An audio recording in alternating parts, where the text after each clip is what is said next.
जो ऑपरेशन के हीरो रहे हैं उनमें से किसी से बात हो पाई? जगविंदर, हम कोशिश करेंगे उन तक पहुंचने की, लेकिन अभी भी यहां पर जो पुलिस ने जो बैरिकेटिंग है वो की हुई है। किसी को अब वहां पर अंदर जाने की अनुमति नहीं है, क्योंकि ऑपरेशन के जो हीरो हैं वो अभी भी इस बैरिकेटिंग के पीछे हैं और वहां सिर्फ जो है गिनी चुने जो अधिकारी लोग हैं या जिनको परमिशन दी गई है उन्हीं को अंदर जाने की अनुमति है। लिहाजा अभी तक हमारी किसी से बात नहीं हो पाई है, लेकिन हम कोशिश जरूर करेंगे, क्योंकि इस ऑपरेशन की एक दो नहीं बल्कि कई हीरो हैं। फिर चाहे हम वो रैट माइनर्स की बात करें, फिर चाहे हम उन इंजीनियर्स की बात करें जिन्होंने दिन रात एक की है, फिर चाहे वो एनडीआरएफ और एसडीआरएफ के जवानों की बात करें, फिर चाहे हम वो डॉक्टर्स की बात करें जिन्होंने पिछले 17 दिनों से दिन रात यहीं गुजारा है, क्योंकि कभी भी उनकी जरूरत पड़ सकती थी। फिर चाहे हम बात करें यहां पर जो मजदूर थे जिन्होंने सड़क बनाने का काम किया है, जिन्होंने जो है जो और मलबा ढोने का काम किया है, उनकी बात करें तो तमाम लोग हैं। बात हम यहां पर उनकी भी करना चाहेंगे जो विदेशी एक्सपर्ट आए थे, फिर चाहे अर्नोल्ड डिक्स की बात करें या फिर जो हुपर आए थे उनकी बात करें, तो ये वो तमाम लोग हैं जिन्होंने अपने कई घंटे यहां पर दिए हैं। पीएमओ के वो अधिकारी जो लगातार यहां पर बने रहे हैं, जिस दिन से ये घटना घटी है पीएमओ के अधिकारी लगातार यहां पर टनल साइट पर अब 24 घंटे निगरानी कर रहे थे, लगातार अपडेट दे रहे थे। प्रधानमंत्री लगातार जो है मुख्यमंत्री से जानकारी ले रहे थे। तो पूरा देश एकजुट था, इन मजदूरों के लिए दुआ कर रहा था और आज वो दुआ कबूल हुई है। जी, आप बने रहिएगा वहीं पर और जो कुछ चल रहा है इन हीरोज से बात हो ये भी कराएंगे। लेकिन एक चीज मन में आती है, सभी दर्शकों से भी साझा करनी है।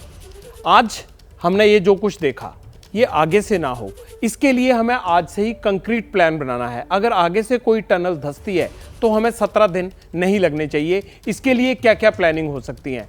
अगर हम डिजास्टर मैनेजमेंट के लिए इतना बड़ा अमला खड़ा कर सकते हैं तो क्या हम ऐसी एक्सपर्ट की कमेटी नहीं बना सकते? क्योंकि देश में इंफ्रास्ट्रक्चर इतनी तेजी से बढ़ रहा है तो इस तरह के हादसे हो सकते हैं। लेकिन विदेशों में जैसे इन हादसों को निपटने के लिए फौरी कार्रवाई होती है या लेटेस्ट टेक्नोलॉजी का इस्तेमाल होता है, हम लोगों को उसी तरह की एक कंक्रीट रणनीति बनानी होगी और आगे से हम मिसाल बन पाए कि भारत में ऐसा हुआ था, उसके बाद दोबारा ऐसी कोई घटना नहीं हुई।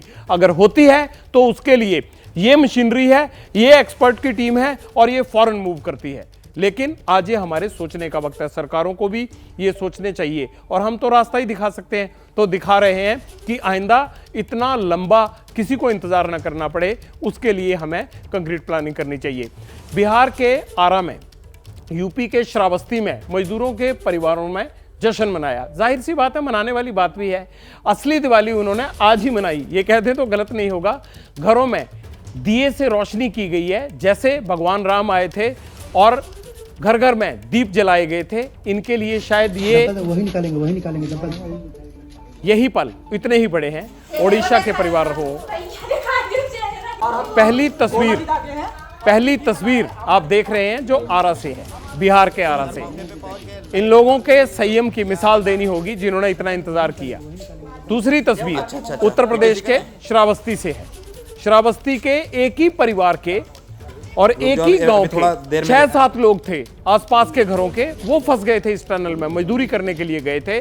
और उत्तर प्रदेश के मुख्यमंत्री ने जब ये घटना हुई उससे एक दिन बाद इस पूरे गांव से बात की थी, क्योंकि 6 से 7 लोग एक ही गांव के थे जो टनल में फंसे हुए थे। उन तमाम परिवारों में, उन गांव में मिठाइयां बंट रही हैं, दिए जलाए जा रहे हैं, रोशनी की जा रही है। जैसे ही घड़ी का काटा दोपहर 2:30 पे आए, बबीता जी का दिल सास बहू साजिश के लिए मचल जाए।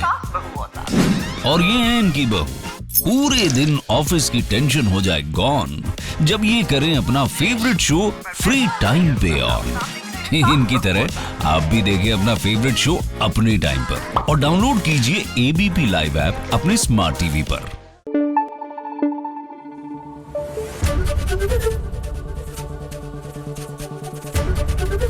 एबीपी न्यूज आपको रखे आगे।